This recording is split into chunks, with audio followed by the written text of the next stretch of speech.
পেঁয়াজ ভাজা ভাজা হয়ে গেছে, এবার আমি রসুনটা দিয়ে দিচ্ছি।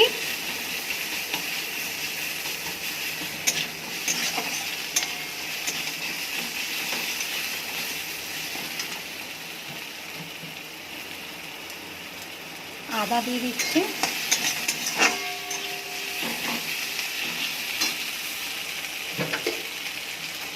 টমেটো আগে কষ করে রেখেছিলাম, টমেটোটা দিয়ে দিলাম।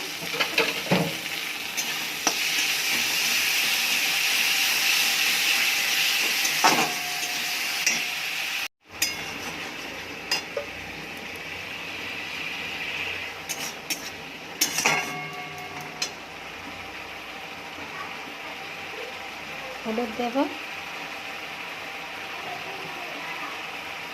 লঙ্কার গুঁড়ো দেব, আর হচ্ছে নুন দেব। একটু ভালো করে কষে দাও।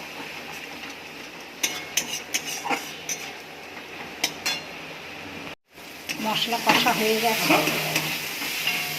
আর একটু তেল ছেড়ে দিয়েছে মশলাতে। এবার আমি জল দিই।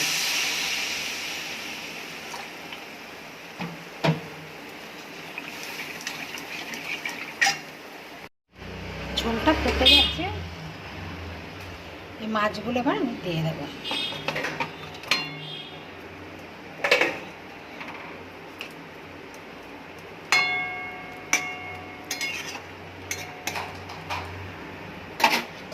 আবার একটু ঢাকা দিয়ে দেব। বেলে মাছের ঝাল হয়ে গেছে। এবার আমি গ্যাসটা বন্ধ করে দিচ্ছি।